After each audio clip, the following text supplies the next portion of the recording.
Hello guys, good evening to all of you. Once again, welcome back on my YouTube channel Learn with Concept by Archana Sharma. आप सभी ठीक होंगे, अपने घरों में होंगे, सेफ होंगे, ठीक है, और लॉकडाउन के रूल्स को फॉलो कर रहे होंगे, ठीक है।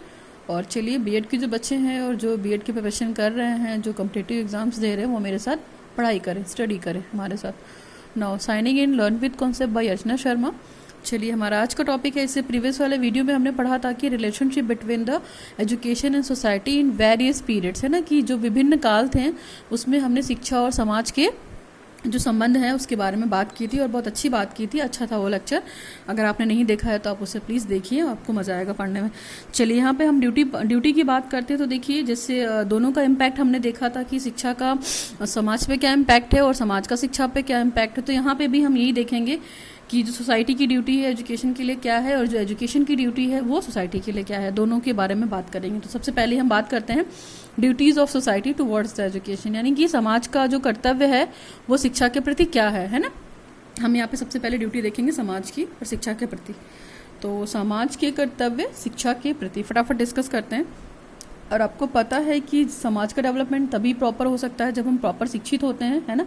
व्यक्तियों का डेवलपमेंट इसी बात पे डिपेंड करता है कि हमारी सोसाइटी कितनी शिक्षित है और हमारी सोसाइटी कितनी डेवलपमेंट होती है। अगर उसकी ओवरऑल डेवलपमेंट की बात की जाए तो कहीं ना कहीं उसके लिए शिक्षा ही बात की जाती है। शिक्षा के द्वारा ही हम अपना संपूर्ण विकास कर सकते हैं। आपको पता ही है कि शिक्षा का काम क्या है, व्यक्ति के आंतरिक गुणों की व्याख्या करना या व्यक्ति के अंदर जो भी छिपी हुई प्रतिभा है उसको हमें बाहर निकालना, है ना। तो कहीं ना कहीं शिक्षा इससे रिलेटेड है और शिक्षा के बिना हम अपने अच्छे समाज की कल्पना भी नहीं कर सकते हैं। और इसी तरीके से शिक्षा के प्रति हमारे कुछ कर्तव्य हैं हमारी सोसाइटी के, ताकि हमारी शिक्षा डेवलप हो सके, प्रॉपर वे में अच्छे से रन कर सके। तो चलिए पहले बात करते हैं। सबसे पहला जो दे रखा है एस्टेब्लिशमेंट ऑफ स्कूल, है ना, विद्यालयों की स्थापना या एस्टेब्लिशमेंट ऑफ स्कूल। तो आपको पता है कि समाज क्या है। हाँ, समाज का एक महत्वपूर्ण कर्तव्य ये है, सोसाइटी की सबसे बड़ी प्राइमरी रिस्पॉन्सिबिलिटी ये है कि वो हर बच्चे के लिए स्कूल प्रोवाइड कराए, यानी हर बच्चे के लिए एजुकेशन की व्यवस्था करे। और एजुकेशन की व्यवस्था वो तभी हो सकती है जब वो प्रॉपर वे में क्या कर सकते हैं, स्कूल को ओपन करा सकते हैं ना, तभी तो बच्चा शिक्षित होगा ना। और स्कूल ही नहीं होगा तो बच्चा शिक्षित कैसे होगा। तो विद्यालयों की स्थापना कराना भी किसकी ड्यूटी है, सोसाइटी की ड्यूटी है। और साथ ही साथ में मतलब ये भी देखना है कि इन विद्यालयों में क्या हो, एबल टीचर हो, है ना। अगर अच्छा स्कूल है तो यहाँ पे एबल टीचर की बात की है इन्होंने, है ना, एबल टीचर होना चाहिए, कोरिकुलम अच्छा होना चाहिए, मतलब इस तरह की चीज़ें होनी चाहिए बहुत। और भी पर्टिकुलर एजुकेशनल एम डिसाइड होना चाहिए। तो इस तरीके की चीज़ों की बात की है, ठीक है, कि शिक्षा का मतलब एजुकेशनल एम भी हो आपका पर्टिकुलर, वहाँ अच्छा टीचर भी हो, एबल टीचर हो। और जो ट्रेन टीचर हैं, है ना, उनके ट्रेन टीचर या एबल टीचर बात वही है, इनकी अपॉइंटमेंट करना चाहिए ताकि बालकों का क्या हो, ओवरऑल डेवलपमेंट हो सके। तो ये स्कूल के माध्यम से हो सकता है। और आपको पता है कि जिससे व्यक्ति अगर प्रॉपर वे में हम स्कूल में पढ़ के आते हैं, हमें अच्छी शिक्षा मिलती है, टीचरों के मध्य, समाज के मध्य, कम्युनिटी के मध्य, हम इन सब चीज़ों को रहकर सीखते हैं। तो क्या होता है, कम से कम अपने भविष्य में सोसाइटी के लिए कुछ अच्छा बनने की कोशिश करेंगे। नेक्स्ट हमारा provision of teaching technical and vocational education. देखिए, provision of technical and vocational education का मतलब है कि जो हमारी तकनीकी तथा व्यावसायिक शिक्षा की व्यवस्था है हम उसको प्रॉपर वे में ला सकते हैं। क्योंकि देखिए, जब तक टेक्निकल और वोकेशनल चीज़ों की बात नहीं करेंगे, वोकेशनल डेवलपमेंट और टेक्निकल डेवलपमेंट की बात नहीं करेंगे, तो शिक्षा का ब्रॉडर सेंस नहीं आ पाएगा, है ना। शिक्षा इन द ब्रॉडर सेंस की हम जब से पैदा होते हैं जब तक मरते नहीं तब तक कुछ ना कुछ किसी फॉर्म में शिक्षा के माध्यम से सीखते रहते हैं। तो टेक्निकल और वोकेशनल चीज़ों से क्या होगी, जो हमारी सोसाइटी होगी ना, उसका इकोनॉमिक डेवलपमेंट बहुत अच्छा हो जाएगा। आप ये कह सकते हैं एक तरीके से कि यहाँ पे इकोनॉमिक डेवलपमेंट काफ़ी सुधर जाएगा। क्योंकि व्यक्ति शिक्षित होगा तो अर्न करेगा, और अर्न करेगा तो आपको पता है कि आपकी फैमिली को देखेगा, आपकी सोसाइटी को देखेगा और अपने अच्छे विचार को देगा सोसाइटी में और उसके हित के लिए भी बात करेगा। तो कहीं ना कहीं ये समाज का कर्तव्य है कि तकनीकी और व्यावसायिक शिक्षा की वो व्यवस्था वो सुनिश्चित कराए, है ना, और जिससे लोगों को रोजगार मिल सके और हमारी जो जनरेशन है आने वाली वो शिक्षा प्राप्त करके सोसाइटी के प्रोग्रेस में इन्वॉल्व हो सके और कहीं ना कहीं वैज्ञानिक चीज़ों को भी वो सीखेगा और एक साथ खड़े होकर कदम से कदम मिलाकर सक्षम हो चलने में। नाउ नेक्स्ट है हमारा प्रोविज़न ऑफ एडल्ट एजुकेशन। हम ये भी देखेंगे कि सोसाइटी का ये काम भी है जो वयस्क लोग हैं, है ना, वयस्क शिक्षा की व्यवस्था भी सोसाइटी को करानी चाहिए। यानी कि नॉन फॉर्मल जो स्कूल्स हैं, जैसे जिनका कोई टाइम फिक्स नहीं होता है ना, रूल्स रेगुलेशन नहीं बने होते हैं, उसमें कोई भी बालक बालिका आ सकते हैं, उनकी शिक्षा की व्यवस्था करानी चाहिए। देखिए, जो स्कूल है वो तो बच्चे और बच्चियों को शिक्षा दे ही रहा है, लेकिन बुजुर्गों के लिए शिक्षा का स्कूल नहीं खोला गया है। तो पर्टिकुलर हमारी सोसाइटी को इस बात का भी ध्यान देना चाहिए कि जो वयस्क लोग हैं उनको भी अधिकांश मात्रा में शिक्षित किया जाए, क्योंकि वो लोग अपने क्या होते हैं, अर्निंग में बिजी होते हैं, रोजगार में बिजी होते हैं अपनी फैमिली के लिए, तो वो लिटरेट नहीं होते हैं, वो अशिक्षित होते हैं। तो कम से कम उनके लिए कम से कम इवनिंग में कुछ क्लासेस चलाई जा सकती हैं, है ना। ऐसा प्रोविज़न बनाना चाहिए सोसाइटी को कि उनको भी शिक्षा मिल सके, और कहीं ना कहीं वो भी पता है आपको कि सोसाइटी के लिए क्या है, बहुत रिस्पॉन्सिबल हैं, वो अपना इम्पोर्टेंट ड्यूटी पे करते हैं।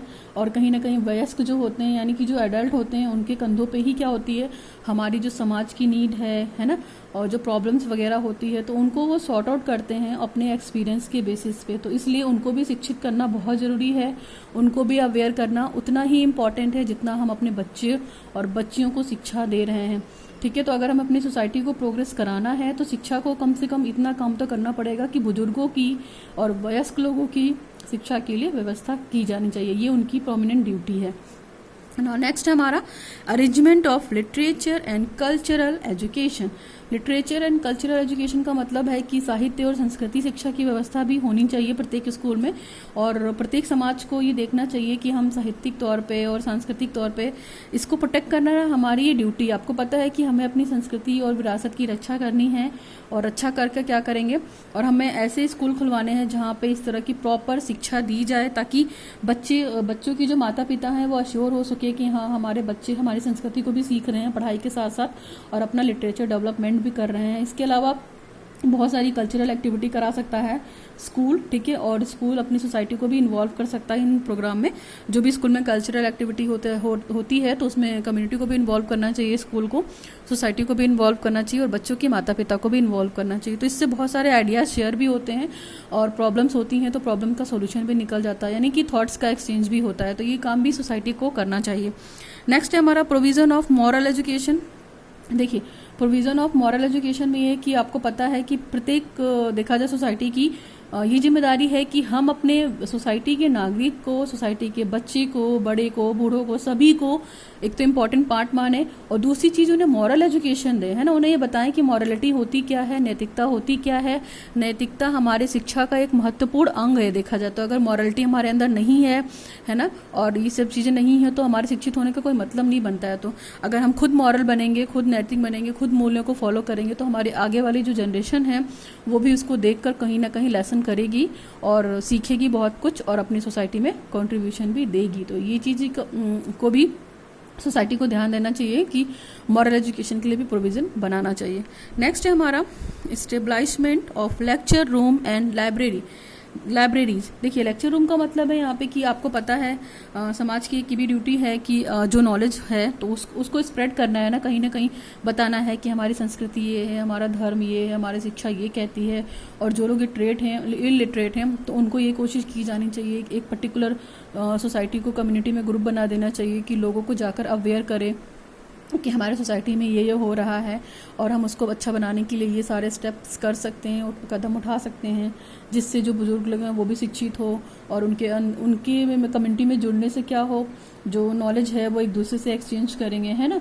इसके लिए रीडिंग रूम और लाइब्रेरी की चीज़ों को भी व्यवस्था करानी चाहिए, ये भी सोसाइटी के लिए ज़रूरी है। और कहीं ना कहीं देखा जाए तो अगर हम पॉलिटिकल तौर पे भी इसको अगर हम इन्वॉल्व करते हैं तो ये हो गया, है ना।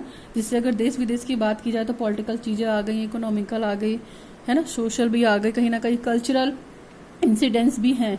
तो लाइब्रेरी खुलवाने से और लेक्चर रूम खुलवाने से ये फ़ायदा होगा कि जो लोग पढ़ना चाहते हैं वहाँ पे बैठ के, तो इनके माध्यम से उनको वहाँ पे बुक्स के माध्यम से नॉलेज मिल सकती है, जर्नल के माध्यम से नॉलेज मिल सकती है, न्यूज़पेपर के माध्यम से नॉलेज मिल सकती है कि देश विदेश में क्या हो रहा है। तो इस तरह की चीज़ें भी करानी चाहिए एक अच्छी सोसाइटी को, ठीक है, जिससे क्या होगा, आप ही का डेवलपमेंट होगा और आपकी सोसाइटी का डेवलपमेंट होगा। तो ये भी एक बहुत बड़ी ड्यूटी है सोसाइटी की कि लेक्चर रूम बनाए और लाइब्रेरी भी बनाए, है ना। ऐसा प्रोविज़न भी लाना चाहिए उनको। नेक्स्ट है एंड लास्ट है enlisting the cooperative of the other, यानी कि enlisting the cooperation of other agency, यानी कि जो और भी यूनिट हैं, ठीक है, और इन द यूनिट का मतलब है कि आपको पता है कि आपकी सोसाइटी डेवलप कर रही है तो आप पर्टिकुलर अकेले उसके लिए रिस्पॉन्सिबल नहीं हैं, और भी ऐसे बहुत सारी एजेंसीज हैं और भी बहुत ऐसी इकाइयां हैं जहां से आप जुड़े हुए हैं, जिससे फैमिली की बात कर सकते हैं। यहाँ पे अदर एजेंसी में आप बहुत सारी चीज़ें बात कर सकते हैं, फैमिली हो गया है ना, आप फैमिली से भी कहीं ना कहीं जुड़े हैं तो फैमिली की भी बात कर सकते हैं। कम्युनिटी की बात हम कर ही रहे हैं, है ना। कम्युनिटी किसके अंतर अगर आता है, सोसाइटी के अंतर्गत आ जाती है। सोसाइटी बहुत बड़ा है, कम्युनिटी उसका छोटा सा पार्ट है ना। स्कूल की भी बात कर सकते हैं, स्कूल कहाँ है, स्कूल भी आपकी सोसाइटी में है, ठीक है। रिलीजन की बात कर सकते हैं हम यहाँ पे, तो बहुत सारे ऐसे हैं एजेंसीज जो इनसे आप कनेक्टेड हैं, सोसाइटी कहीं ना कहीं कनेक्टेड है, और इनको इन्वॉल्व करना चाहिए टू मेक द अवेयर, लोगों को अवेयर लोगों के अंदर अवेयरनेस लाने के लिए इन सब चीज़ों को पार्टिसिपेशन लेना चाहिए, इस कम्युनिटी को और सोसाइटी को, ताकि क्या हो, हमारा प्रॉपर डेवलपमेंट हो सके, ठीक है। तो ये तो था हमारी ड्यूटी समाज के प्रति, कि समाज की क्या ड्यूटी है शिक्षा के प्रति। तो शिक्षा के लिए ये ड्यूटी है, फटाफट आप ध्यान दे लीजिएगा। सबसे पहले थे स्टेबलाइजमेंट ऑफ स्कूल, स्कूल की स्थापना की जाए। Provision of technical and vocational school, यानी कि जो तकनीकी शिक्षा है और व्यावसायिक शिक्षा है उसकी व्यवस्था करना समाज की ड्यूटी है। फिर जो एडल्ट हैं या वयस्क हैं उनकी शिक्षा की व्यवस्था करना भी समाज की ड्यूटी है, ठीक। Arrangement of literature and cultural education, यानी कि हमारे साहित्य और सांस्कृतिक एजुकेशन को भी देना किसकी ड्यूटी है, समाज की ड्यूटी है। मॉरल एजुकेशन या नैतिक शिक्षा देना भी समाज की ड्यूटी है, ठीक, शिक्षा के प्रति। फिर नेक्स्ट है establishment of lecture room and library. Society का काम क्या है, या आप बोल सकते हैं कि वहाँ पे लेक्चर रूम या वाचनालय या लाइब्रेरी ये सब बनाकर लोगों को नॉलेज दे सकती है अपने कंट्री के बारे में, अपने कल्चर के बारे में। तो इस तरह का प्रोविज़न भी होना चाहिए। अच्छा है ये, होगा तो लोग वहाँ जाकर बैठेंगे, पढ़ेंगे और अपने विचारों को एक्सचेंज करेंगे, जिससे उनकी नॉलेज बढ़ेगी, इंफॉर्मेशन बढ़ेगी, ठीक है। फिर नेक्स्ट है हमारा लास्ट, अंडरस्टैंडिंग कोऑपरेटिव ऑफ, तो जो अदर एजेंसी हैं आपकी उनके साथ उसको एडजस्ट करना है, कोऑपरेशन करना है, और वो फैमिली की हेल्प भी ले सकते हैं, कम्युनिटी की हेल्प भी ले सकते हैं, स्कूल की, पर्टिकुलर किसी रिलीजन की। तो इन सब के माध्यम से भी क्या कर सकते हैं, सोसाइटी ये बता सकती है कि एजुकेशन कितना इम्पैक्ट डालती है हमारी सोसाइटी पर, ठीक है। तो ये तो था हमारा duties of society towards the education. और इसके बाद वाले वीडियो में हम जैसे उसका उल्टा पढ़ेंगे कि ड्यूटीज़ ऑफ एजुकेशन क्या है सोसाइटी के लिए, ठीक है। तो अभी हमने यहाँ पे हमने ये बात की कि सोसाइटी का कर्तव्य क्या है, किसके लिए, समाज के लिए। और अगले वाले वीडियो में हम बात करेंगे कि शिक्षा का कर्तव्य क्या है समाज के लिए, ठीक। तो आप कंफ्यूज मत होइएगा, ठीक है। That is moral about in this video. अगर आपको मेरा वीडियो अच्छा लगा हो, लाइक कीजिए, शेयर कीजिए, सब्सक्राइब कीजिए लोगों तक। Thanks for watching the video. Now signing off. Learn with concept by Archana Sharma.